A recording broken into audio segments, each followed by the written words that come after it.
Hello everyone, welcome back to our channel the magnet academy. जैसा कि हमारा जो प्रीवियस क्लास है, जो लेक्चर हुआ था class 12 chapter 6 processes and isolation of metals and extraction of metals के बारे में हम यहाँ पर पढ़ रहे थे। जिसमें हमारी जो फर्स्ट क्लास थी उसमें हमने जनरल किया था कि क्या होते हैं, मिनरल्स होते हैं, क्या ओर्स होते हैं, कौन से हमारे अर्थ क्रस्ट में हाईएस्ट अमाउंट में पाया जाता है, बाय मास उसका कितना परसेंट है, ये सब हमने देखा था। कि जैसे हमने देखा था कि एल्यूमिनियम जो है हमारे अर्थ क्रस्ट में मोस्ट अबंडेंट एलिमेंट है, जो कि 8.1% लगभग पाया जाता है। 8.1%, 8.3% by mass it is available in are earth crust, है ना। फिर उसके बाद हमने देखा कि मिनरल्स क्या होते हैं, जो भी हम माइंस से, जो खानों से हम फाइंड आउट करते हैं, जिन सब्सटेंसेस को भी जिनमें कुछ अमाउंट में इम्प्योरिटीज भी प्रेजेंट होती है, सैंड के फॉर्म में, क्लेस के फॉर्म में और अदर फॉर्म्स में, तो हम इसे क्या कहते हैं, मिनरल्स कहते हैं, है ना। और ओर्स में कि ओर्स क्या कहलाते हैं, ऐसे मिनरल्स जिनसे हम क्या करते हैं भाई, मेटल्स को इजिली जो है हम उनको ऑब्टेन कर पाते हैं, दैट इज कॉल्ड ओर्स, है ना। इतना हमने किया था, जिसमें मैंने आपको एक एग्जांपल नॉर्मल सा दिया था, लाइक एल्यूमिना का फॉर्मूला क्या बताया था, Al2O3, है ना।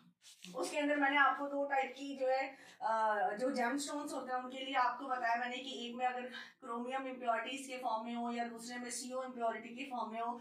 अगर क्रोमियम इम्प्योरिटीज के फॉर्म में होता है तो उसे हम कहते हैं रूबी, और अगर कोबाल्ट इम्प्योरिटीज के फॉर्म में होता है तो हम उसे क्या कहते हैं, ब्लू सफायर कहते हैं, है ना। इतना जनरल हम लोगों ने देख लिया था कि एलिमेंट्स को भी 3 पार्ट्स में डिवाइड किया गया है, that is metal, non metal and मेटलर्स।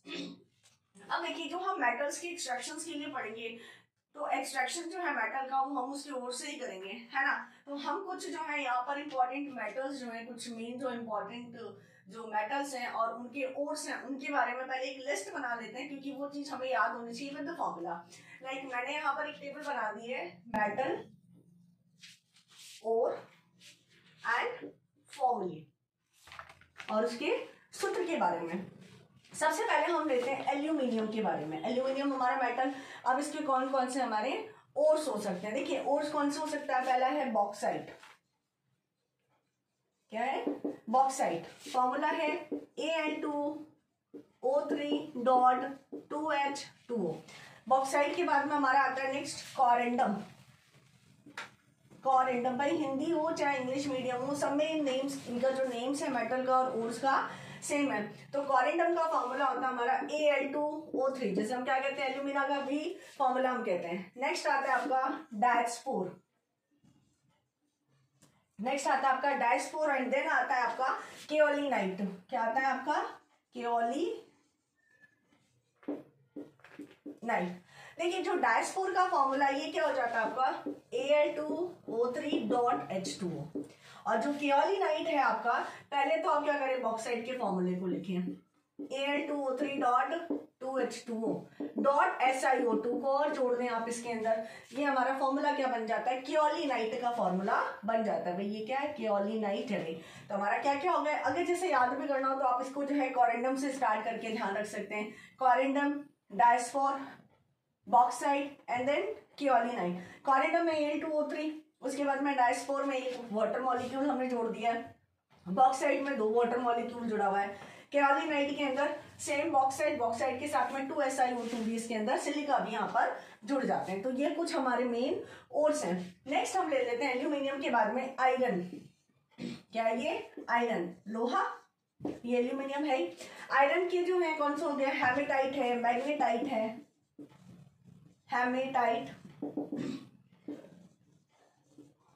Magnetite, ठीक है, सिडेराइट, आयरन पायराइट, सिडेराइट और आयरन पायराइट, ये सारे हो गए। अब इनके फॉर्मूलेस हम देख लेते हैं। Fe2O3, magnetite Fe3O4, siderite FeCO3 और आयरन पायराइट हो जाता है आपका FeS2, हो जाता है आपका FeS2। होप कि आप लोगों ने इतना जो है नोट डाउन कर लिया है ना, एल्यूमिनियम और आयरन के लिए। ये हमारे ओर्स और उनके फॉर्मूलेस हैं। नेक्स्ट जो हम अपना मेटलिक फॉर्म, जो मेटल जो है हम देखते हैं उसके बारे में। बहुत ऑफ कोई सिंपल ही है, इतना कोई टफ चैप्टर नहीं है आप लोगों का, है ना। नेक्स्ट हमारा आ जाता है यहाँ पर कॉपर, ठीक है। इसके अंदर रोज कौन कौन से हम देखेंगे, कॉपर पाइराइट, फॉर्मूला है CuFeH2। नेक्स्ट आता है यहाँ पर आपके कॉपर ग्लैंस और क्यूपराइट भी आता है ना, कॉपर ग्लैंस और क्यूपराइट। देखिए कॉपर ग्लैंस का फॉर्मूला होता है आपका Cu2S और क्यूपराइट होता है आपका Cu2O, ये हो जाते हैं इनके फॉर्मूलेस। नेक्स्ट आता है हमारा जो मेटल है, ये है आपका जिंक।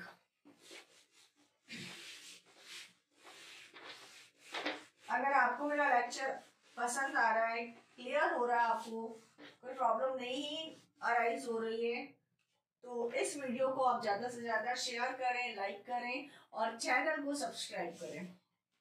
नेक्स्ट आ जाता है हमारा metal, that is zinc, Zn, zinc blende, zinc blende. ये इसका क्या है, आपका एक और है, इसका फॉर्मूला होता है ZnS, जिंक ब्लेंड। नेक्स्ट आ जाता है इसमें जिंकाइट, ओके। नेक्स्ट आता है जिंकाइट, हिंदी में भी इनको यही कहा जाता है, जिंकाइट। Formula is ZnO। हाँ जी, तो ये हमारे जो है कुछ इंपॉर्टेंट मेटल्स और उनके ओर्स के बारे में है। तो हम इन्हीं ओर्स में से इन मेटल्स को सेपरेट करने के लिए इन्हीं में से कुछ एक ओर्स को यहाँ पर हम सिलेक्ट करेंगे, है ना। तो टेक स्क्रीनशॉट और राइट इट। अब देखिए, अब ये हमें पता चलेगा कि कौन कौन से मेटल्स हैं, उनके ओर्स क्या हैं, उनके फॉर्मूलेस क्या हैं। तो क्वेश्चन आपके एग्जाम्स में डायरेक्ट फॉर्मूले से भी पूछ लेता है ना।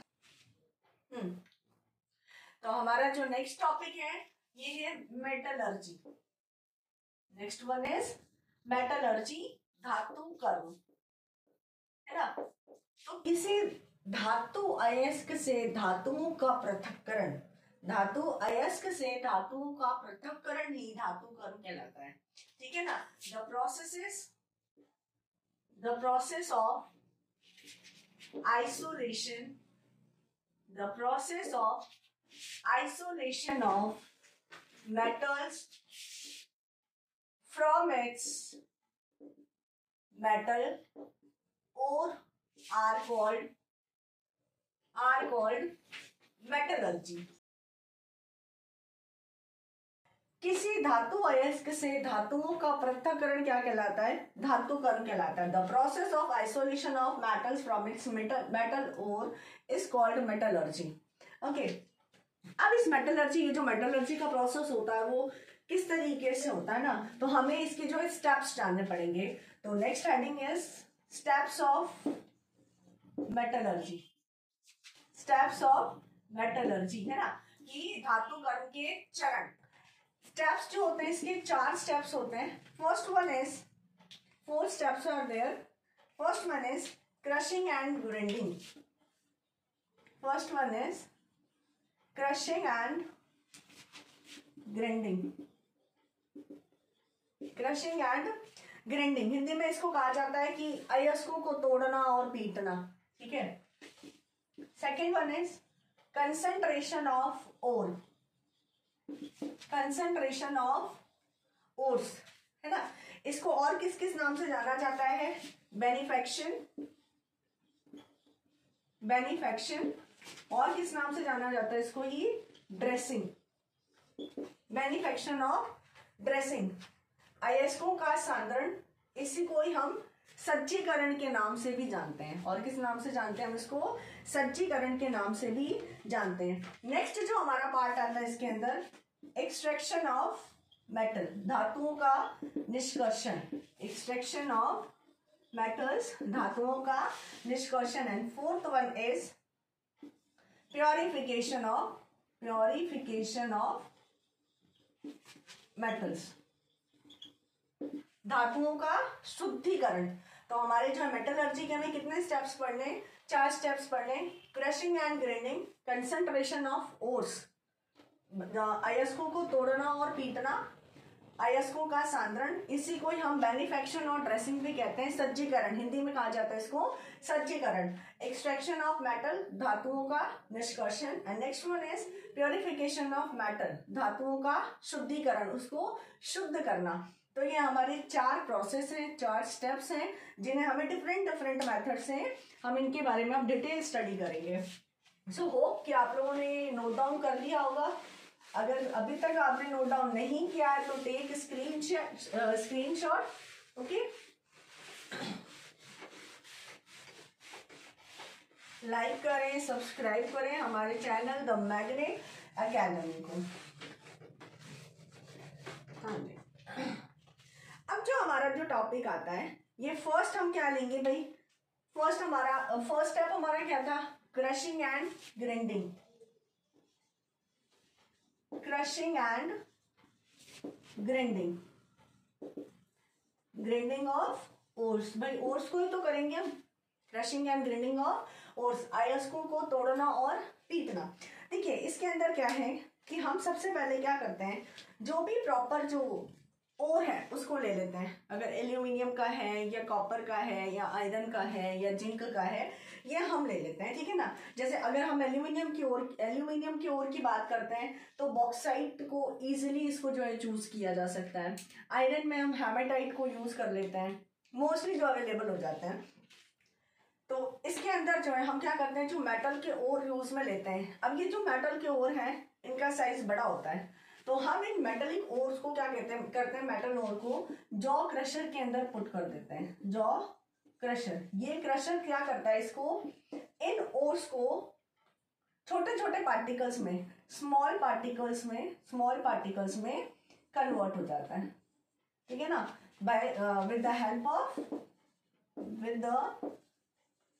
Help of jaw crusher, ores are converted into small particles. Jaw crusher की सहायता से जो अयस्क होते हैं ये छोटे छोटे टुकड़ों के अंदर कन्वर्ट हो जाते हैं। अब जब ये छोटे छोटे टुकड़ों के अंदर कन्वर्ट हो गए तो हम इसको क्या करते हैं भाई, स्टैंप मिल और बॉल इन मिल यूज करते हैं। इसके बाद में स्टैंप मिल और बॉल मिल के अंदर इसको डाल दिया जाता है। We put it into stamp mill और ball mill. Here they converted into powdered form, it converted into powdered form, powder के फॉर्म में ये कन्वर्ट हो जाते हैं। दिस प्रोसेस इज कॉल्ड, ये प्रोसेस कहलाता है हमारा पल्वराइजेशन, हिंदी में कहा जाता है चूर्णीकरण, चूर्ण के रूप में हो गया वो। This process is called pulverisation. क्या कहते हैं हम इसको, पल्वराइजेशन। हिंदी में देखिए इसको कहा जाता है चूर्णीकरण। क्या कहा जाता है इसको, चूर्णीकरण।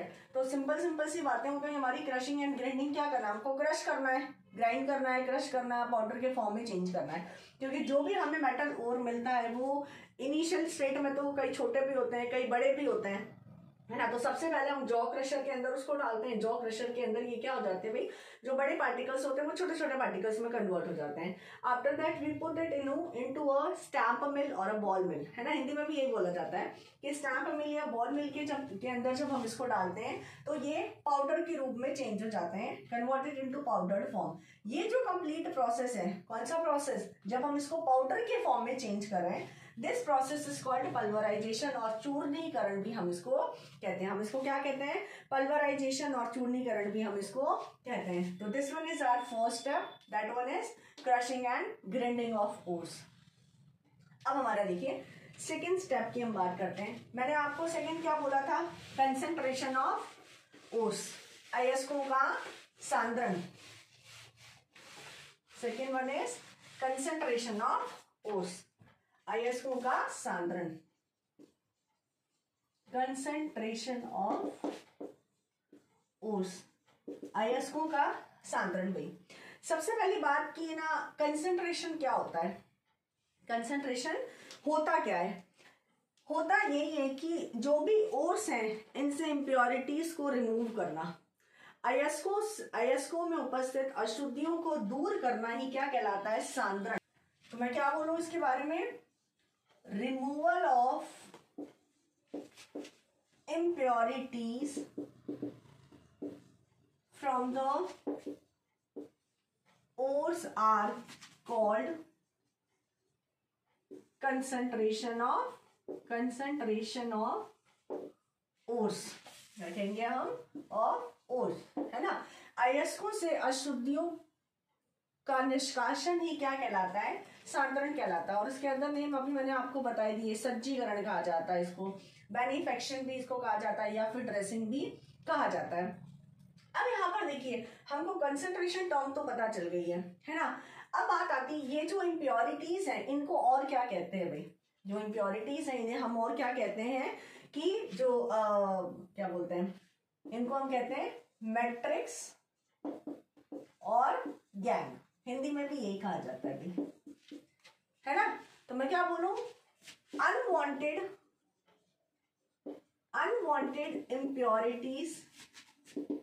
impurities which is present in ores। अयस्कों में उपस्थित अवांछित अशुद्धियां ही क्या कहलाती हैं, इम्प्योरिटीज। यही तो मैंने बोला। अब हमें क्या करना होता है भाई, ये जो इम्प्योरिटीज है नहीं, हम मैट्रिक्स कहते हैं या फिर गैंग भी कहते हैं, है ना। तो यही इम्प्योरिटीज क्या है, मैट्रिक्स और गैंग, किसमें, जो भी जिस भी अयस्क में या ओर्स में प्रेजेंट है। अब इन ओर्स से इन अनवांटेड इम्प्योरिटीज, या मैट्रिक्स कह दूं या गैंग कह दूं, इनको रिमूव करना क्या कहलाता है, इनका कंसंट्रेशन कहलाता है। क्या कहलाता है, इनका कंसंट्रेशन कहलाता है। अब हम बात करते हैं कि जो कंसंट्रेशन है, इनका जो सांद्रण होता है वो हम किस तरीके से करते हैं, है ना। तो यहाँ पर कंसंट्रेशन की 4 मेथड्स हैं, कंसंट्रेशन ऑफ ओर्स के 4 मेथड्स हैं, 4 मेथड्स आर देयर, ठीक है। First 4 methods are there. कितनी विधियां इसकी भाई, 4 विधियां हैं। पहली विधि है इसकी gravity separation method, gravity separation method. इसी को ही हम और क्या कहते हैं, हाइड्रोलिक वॉशिंग मेथड। और क्या कहते हैं हम इसको, हाइड्रोलिक वॉशिंग मेथड। हिंदी में कहा जाता है इसको गुरुत्वीय पृथक्करण विधि या द्रवीय धावन विधि। सेकंड है आपके इसमें magnetic separation method, magnetic separation method. Third आ जाता है आपका चुंबकीय पृथक्करण विधि। थर्ड है हमारा फ्लोटेशन मेथड और प्रोसेस, झाग प्लवन विधि। हिंदी में हम इसको क्या कहते हैं, झाग प्लवन विधि। And fourth one is chemical separation method, chemical separation method, रासायनिक पृथक्करण विधि। और इसको हम क्या कहते हैं, leaching, what we call it, leaching. Hindi में कहा जाता है इसको निक्षालन, निक्षालन ऐसे लिखते हैं भाई, कई बच्चों को बहुत डाउट हो जाता है कैसे लिखे हम।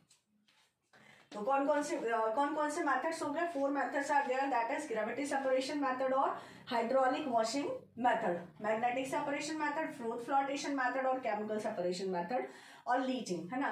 गुरुत्वीय पृथक्करण विधि या द्रवीय धावन विधि, चुंबकीय पृथक्करण विधि, झाग प्लवन विधि, हिंदी में ऐसा कहा जाता है झाग प्लवन, ठीक है, झाग प्लवन विधि, केमिकल सेपरेशन मेथड और लीचिंग, रासायनिक पृथक्करण विधि और निक्षालन। तो अब हम क्या करेंगे, इसके बाद में एक एक इन स्टेप्स के बारे में स्टडी करते हैं।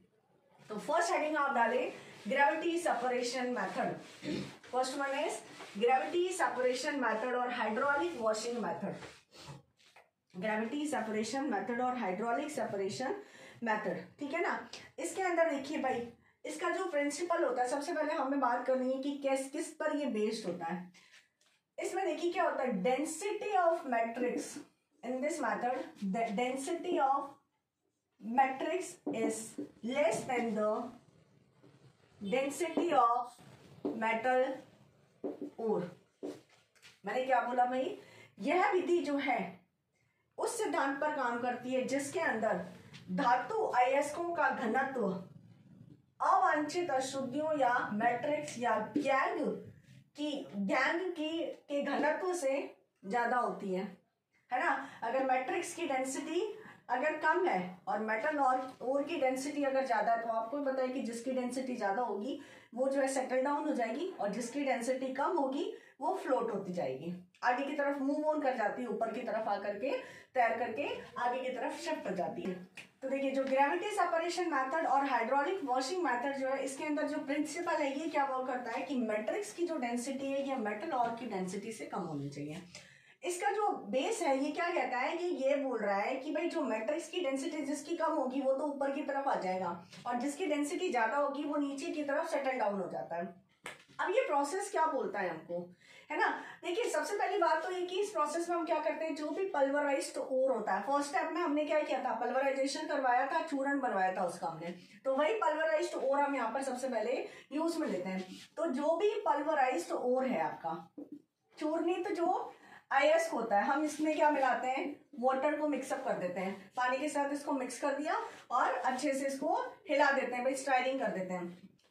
After this process we use a Wilfley table. कौन सा टेबल यूज करते हैं हम, विलफ्लेट टेबल। ये जो विलफ्लेट टेबल है ना, इस तरीके से स्लोप की तरह होती है, ऐसी होती है। जैसे हम विलफ्लेट टेबल पर जो है इस पल्वराइज्ड ओर को डालते हैं, क्योंकि ये टेबल इस टाइप से होती है, ये ना इस टाइप से ये टेबल होती है, जो विलफ्लेट टेबल होती है ये स्लोप की तरह होती है। अब हम ऊपर से क्या करते हैं, यहाँ से इस टेबल के ऊपर इस पल्वराइज्ड ओर को, जिसके अंदर हमने पानी मिला दिया है, ये हम यहाँ पर डालना शुरू कर देते हैं। जैसे हमने डाला तो यहाँ पर पानी के साथ साथ में पानी का भी एक बहाव देते हैं, स्ट्रीम्ड विद वाटर, ठीक है ना, washed with the running stream water. After that हम क्या कर देते हैं, washed with the running streamed water. जैसे हम क्या करते हैं, पानी के बहाव को एकदम तेजी से इसके साथ में निकालते हैं, तो क्या हो जाता है कि जो मैट्रिक्स जिसकी डेंसिटी कम है, ये तो क्या होता है, पानी के साथ में निकल जाता है, सेपरेट हो जाता है, और जो मेटल ओर जो होता है, ठीक है, जिसकी डेंसिटी ज्यादा होती है, ये नीचे की तरफ सेटल डाउन हो जाता है, बैठ जाता है। तो यही प्रोसेस आपका क्या कहलाता है, ग्रेविटी सेपरेशन मेथड और हाइड्रोलिक वॉशिंग मेथड कहलाता है। तो how can you write this, that pulverized ore is mixed with water. After that, we put it into a Wilfley table and washed with running stream water. After this process, matrix will be float with water and washed away, and metal ore which are having the high density settle down in that table, and by this process we can separate these metal ore. Is it clear everyone? Okay. Hope कि आप लोगों को clear हो रही है चीजें। First method जो है हमारा ग्रेविटी सेपरेशन मेथड हो चुका है।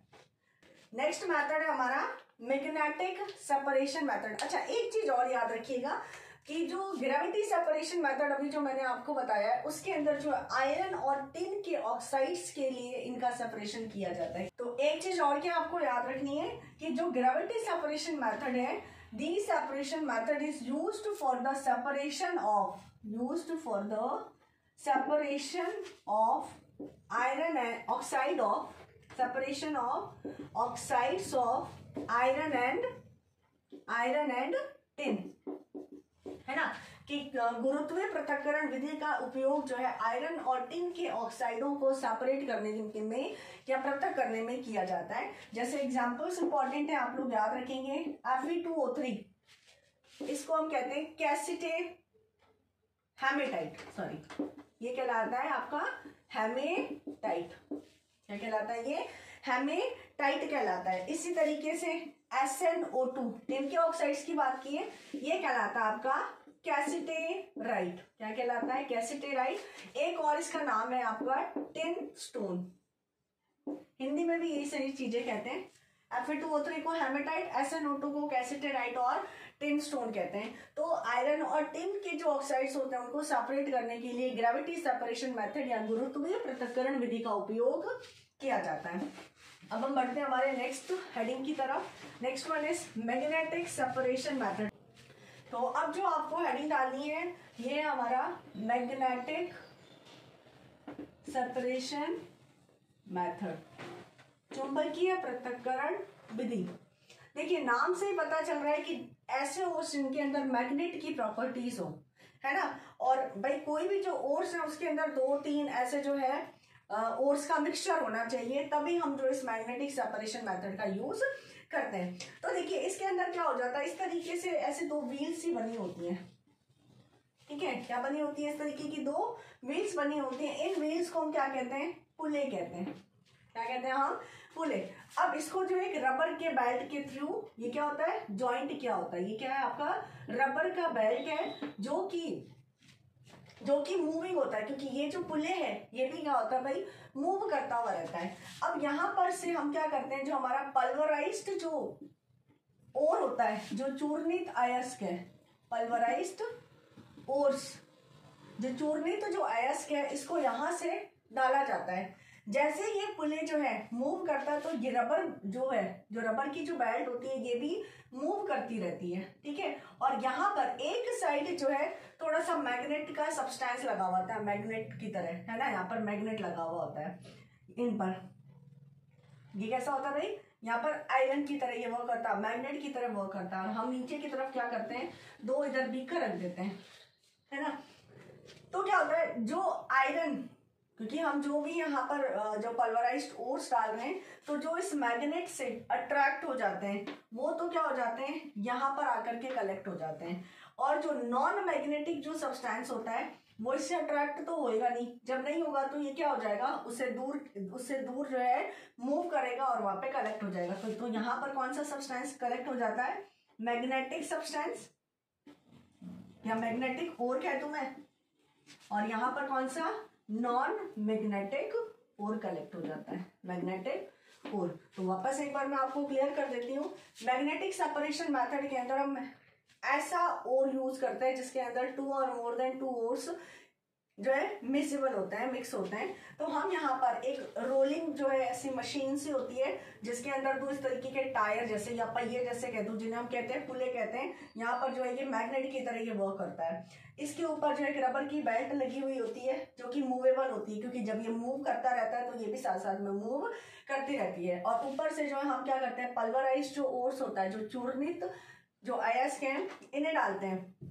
तो इस पुले के मूव करने से ये बेल्ट भी मूव होता है और नीचे की तरफ 2 हम कंटेनर लगा देते हैं, ठीक है। तो जो मैग्नेटिक जो ओर होता है, जो मैग्नेट से मतलब मैग्नेटिक ओर्स हम ऐसा बोल सकते हैं जिनके अंदर आयरन के पार्टिकल्स वगैरह पाए जाते हैं जो इस मैग्नेट से अट्रैक्ट हो सके।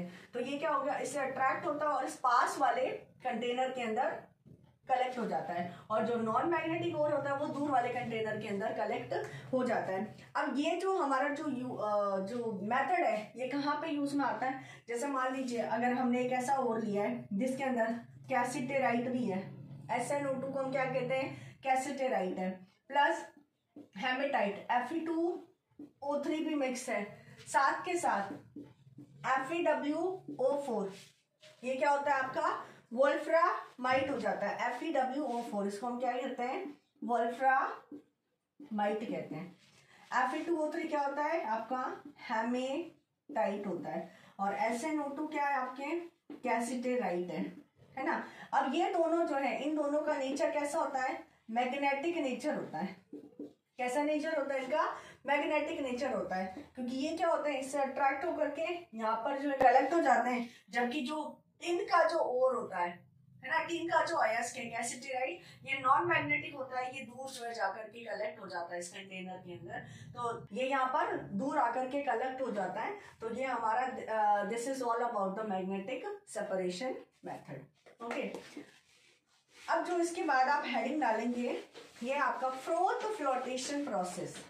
क्या हेडिंग डालेंगे आप, डालिए froth flotation process. Third process is froth flotation process, झाग प्लवन विधि। हेडिंग क्या है हमारी, झाग प्लवन विधि।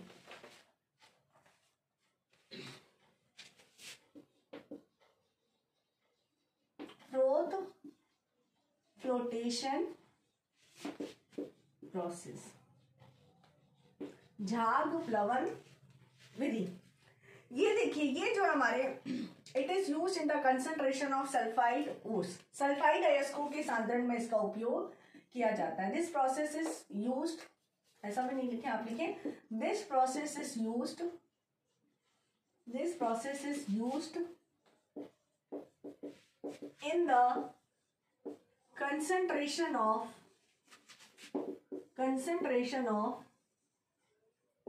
सल्फाइड ऊर्स, है ना। सल्फाइड अयस्कों के सांद्रण में जो है झाग प्लवन विधि का उपयोग किया जाता है। जैसे कुछ एग्जांपल लिख लीजिए आप लोग। कॉपर पाइराइट CuFeS2 क्या होता है, कॉपर पाइराइट है, CuFeS2 कॉपर पाइराइट है आपका। गैलेना है, जिंक ब्लेंड है, PbS galena, zinc blende ZnS, zinc blend ZnS। Copper pyrite आपके लिए मैंने लिख ही दिया CuFeS2। Silver glans Ag2S, formula क्या होता है इसका, Ag2S, सिल्वर ग्लैंस, है ना। अब इन सब में आप देख रहे हैं सल्फाइड प्रेजेंट है। तो सल्फाइड जो ओर्स होते हैं इनके कंसंट्रेशन में हम कौन सा यूज करते हैं, फोर्थ फ्लोटेशन प्रोसेस। तो अगर आपसे क्वेश्चन में कोई भी ऑप्शन दे दे भाई सल्फाइड ओर्स में, मान लीजिए इनमें से कोई ऑप्शन एक आ गया और आपसे पूछ ले कि which process we are using here for the concentration of this type of ores, तो आपको ये पहचानना है कि ये जो है आपके सल्फाइड ओर्स हैं, है ना। कुछ भी आपसे पूछा जा सकता है तो आप बिल्कुल इनको जो है टिप्स पर रखेंगे कि कॉपर पाइराइट का फॉर्मूला क्या होता है, CuFeS2, गैलेना होता है PbS, जिंक ब्लेंड होता है ZnS, सिल्वर ग्लैंस होता है आपका Ag2S, है ना। अब देखिए इसका जो प्रिंसिपल है, इसका जो सिद्धांत होता है ये क्या है, कि जो फोर्थ फ्लोटेशन प्रोसेस है ये किस पर बेस्ड है। तो देखिए ये सिंपल ये बोलता है कि इसके अंदर जो हम बोलते हैं जो मेटालिक सल्फाइड होते हैं ये तो ऑयल से वेट हो जाते हैं। मैंने क्या बोला कि किस प्रिंसिपल पर वर्क करता है, मेटालिक सल्फाइड्स आर, लिख ले वहीं से लेना, जो इससे पहले जो लिया था ना। हाँ ठीक है, अच्छा वो मिटाया नहीं था। तो ये जो आपके फॉर्मूलेस हैं ये आपको बिल्कुल टिप्स में होने चाहिए, जैसे CuFeS2 copper pyrite, PbS galena, ZnS zinc blende, Ag2S silver glance. अब हमारी बात आती है कि जो हमारा फोर्थ फ्लोटेशन प्रोसेस है इसका प्रिंसिपल क्या है, सिद्धांत क्या है। देखिए ये इस सिद्धांत पे वर्क करता है, इस प्रिंसिपल पे वर्क करता है कि जो सल्फाइड ओर्स होते हैं वो ऑयल से तो गीले हो जाते हैं, है ना, और जो इम्प्योरिटीज है, मैट्रिक्स है या जो गैंस होते हैं ये जो है ऑयल से गीले ना होकर के, वेट ना होकर के ये पानी से गीले हो जाते हैं, है ना। तो आप क्या लिखें, sulphide ores are wetted through oils and impurities. पीछे से कहाँ से, कितना पीछे से लूं? वही जो वो, अच्छा इतना लिख दिया है क्या? मैं पूरा ही पीछे से प्रिंसिपल से ले लेती हूँ। 10 सेकंड तो हुआ है, ले ले। तो ये पूरा ठीक है, प्रिंसिपल से ही ले लेती हूँ। अभी जैसे लिया था ना वही वाला ना। हाँ जैसे अभी लिया था वैसे ही। तो यहाँ पे आपको ये चीजें ध्यान रखनी है कि CuFeS2 होता है कॉपर पाइराइट, PbS है गैलेना, ZnS है जिंक ब्लेंड और Ag2S है हमारा सिल्वर ग्लैंस। तो अब हमारी बात आती है कि जो फोर्थ फ्लोटेशन प्रोसेस जो है इसका प्रिंसिपल क्या है भाई, ये किस सिद्धांत पर वर्क कर रहा है। भाई कोई भी वर्क होता है तो कुछ ना कुछ तो उसका प्रिंसिपल होगा। तो इसका जो मेन प्रिंसिपल होता है कि जो सल्फाइड ओर्स होते हैं ये ऑयल के थ्रू तो गीले हो जाते हैं, वेट हो जाते हैं, लेकिन पानी से नहीं होता है। पानी से कौन से होते हैं, वाटर से कौन से होते हैं, जो इम्प्योरिटीज होती है। तो you can write here that sulphide ores are wetted through the oil and gangs or matrix are weighted through, गीले किससे हो जाते हैं, थ्रू वाटर। कि जो सल्फाइड और होते हैं वो तेल के द्वारा गीले हो जाते हैं, जबकि जो अवांछित पदार्थ होते हैं या जो अशुद्धियां होती हैं ये पानी के द्वारा गीली हो जाती हैं, है ना। अब हम इसके अंदर देखते हैं जब ये प्रोसेस होता है ना तो कुछ चीजें हमें ध्यान रखनी है इसमें जो है कुछ सब्सटेंसेस हम यूज में लेते हैं, like activator, floating agent, flotation agent, ये सारे के सारे हम यहाँ पर काम में लेते हैं। तो पहले उसके बारे में हम देखते हैं, ठीक है। सबसे पहले देखिए फ्लोटिंग एजेंट, झाग कारक इसे कहा जाता है। क्या कहा जाता है इसको? झाग कारक हिंदी में कहा जाता है। अब ये नाम से पता चल रहा है कि ये क्या करता है, फोम को या फ्रोथ को स्टेबल करने में, भाई फोम को या फ्रोथ को जो है बनाने में हेल्प करता है। इट मेक्स द फ्रोथ और फोम विद एयर। भाई हवा जब पास आउट इसके अंदर करवाई जाती है तो उसके बुलबुले होने स्टार्ट हो जाते हैं, हवा के जो बुलबुले होते हैं, इससे जो है ये झाग बनाने में हेल्प करता है। अब बात आती है कि जो फ्लोटिंग एजेंट्स हैं हम कौन कौन से यूज में लेते हैं। एक तो यूज लेते हैं हम floating agents are pine oil, चीड़ का तेल, यूकेलिप्टस ऑयल, तारपीनी कुछ ऐसा बोलते हैं हम इसको, है ना। चीड़ का तेल, सॉरी नीलगिरी का तेल हम इसको कहते हैं। क्या कहते हैं? पाइन ऑयल, यूकेलिप्टस ऑयल, चीड़ का तेल, और ये है आपका नीलगिरी का तेल। और हम लेते हैं साथ के साथ जेंथेट भी यूज करते हैं भाई, जेंथेट्स भी इनको यूज में, हिंदी में भी जेंथेट ही कहते हैं, जेंथेट यूज में लिए जाते हैं। नेक्स्ट आ जाता है आपका first one this, second one is flotation agent. Flotation agent Hindi में इसको कहा जाता है प्लवन कारक। अब नाम से पता चल रहा है कि ऐसे सब्सटेंस जो कि फ्लोट होने में हेल्प करें, जो कि फ्लोट होने में हेल्प करते हैं। और किसको भाई? और साथ के साथ ये क्या करते हैं भाई, जो सल्फाइड जो ओर्स होते हैं, है ना, उसको ये क्या करते हैं, वाटर रिपेलेंट बनाते हैं। It makes the sulphide ores water repellent. बात समझ में आ रही है आप लोगों को? मैंने यही बोला था कि जो सल्फाइड ओर्स होते हैं ये ऑयल के थ्रू गीले होते हैं, ना कि वाटर से, है ना। तो वाटर को ये रिपेल करेंगे कि नहीं, ठीक है। तो इसके लिए जो फ्लोटेशन एजेंट्स हम काम में लेते हैं, ये सोडियम इथाइल जेंथेट। जैसे एग्जांपल हम क्या यूज करते हैं इसके लिए, सोडियम इथाइल जेंथेट हम काम में लेते हैं। तो सोडियम इथाइल जेंथेट का जो फॉर्मूला है ये क्या होता है, ROC+S यहाँ पर जो R है ये क्या है आपका एल्काइल है ना। इसी R की जगह क्या हो गया भाई, इथाइल भी हम लिख सकते हैं, मैंने आपको फॉर्मूले में यही तो बोला है। तो इस R की जगह मैं क्या लिख दूं भाई, C2H5 अगर लिख दूंगी तभी तो इथाइल आएगा, सोडियम इथाइल जेंथेट। ये क्या करता है, फ्लोटेशन एजेंट या प्लवन कारक की तरह ये हेल्प करता है। तो दो चीजें हमारी क्लियर हो गई।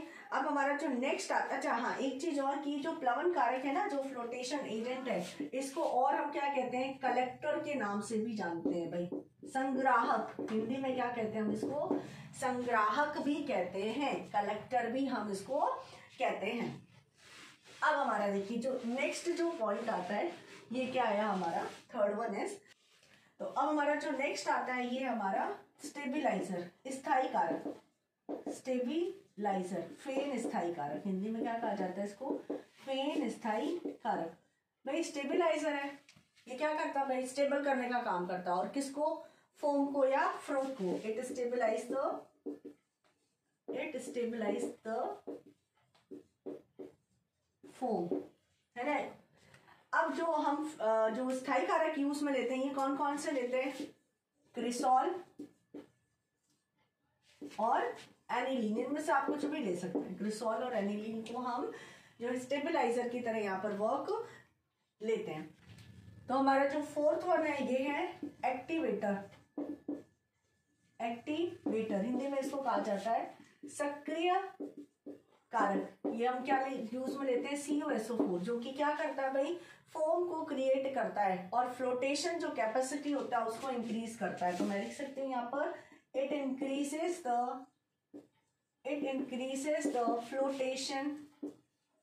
flotation capacity. प्लवन की क्षमता को ये क्या करता है, बढ़ाने का काम करता है। ये क्या करता है, प्लवन की क्षमता को बढ़ाता है। तैरने की जो क्षमता होती है, फ्लोट करने की जो कैपेसिटी होती है उसको इंक्रीज करता है। नेक्स्ट जो हमारा पॉइंट आता है इसके अंदर, फिफ्थ वन इज डिप्रेसेंट।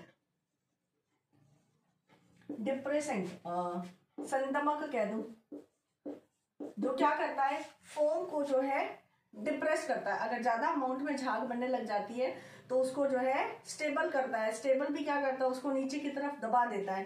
ठीक है, तो आप लिख सकते हैं इसके अंदर कि ये क्या करता है भाई, झाग या फेन जो होता है उसको कम करने में यूज में आता है। It decrease the foam, amount of foam. जैसे एग्जांपल है इसके सोडियम साइनाइड और सोडियम कार्बोनेट, इनको जो हम एज अ डिप्रेसेंट यूज करते हैं। ठीक है, अब देखिए इसकी जो मैकेनिज्म होती है ये बहुत ही सिंपल सी मैकेनिज्म है।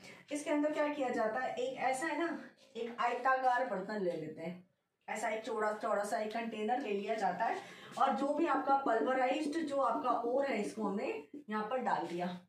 अब देखिए यहाँ पर जो है इधर से एयर को पास आउट किया जाता है और यहाँ से इसको स्टाइलिंग की जाती है। यहाँ से जब एयर पास आउट होता है तो पास आउट होता है, फटाफट से आता है, तो यहाँ से क्या होने लग जाते हैं, इसके जो एयर बबल्स हैं ये भी क्रिएट होने लग जाते हैं।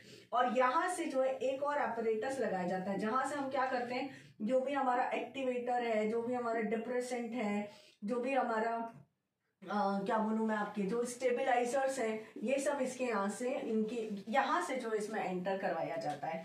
ठीक है, जैसे ही एंटर करवाया तो हमने यहाँ पर क्या डाला है भाई, यूकेलिप्टस ऑयल या पाइन ऑयल जो भी आपको अवेलेबल हुआ है वो हमने डाला। तो ये यूकेलिप्टस ऑयल से तो क्या हो जाता है, जो सल्फाइड ओर्स होते हैं ये तो गीले हो जाते हैं, है ना, और ऊपर की तरफ झाग के फॉर्म में पानी से गीले होकर के जो इम्प्योरिटीज होती हैं ये ऊपर की तरफ आ जाती हैं और इनको फिर क्या किया जाता है, रिमूव कर दिया जाता है।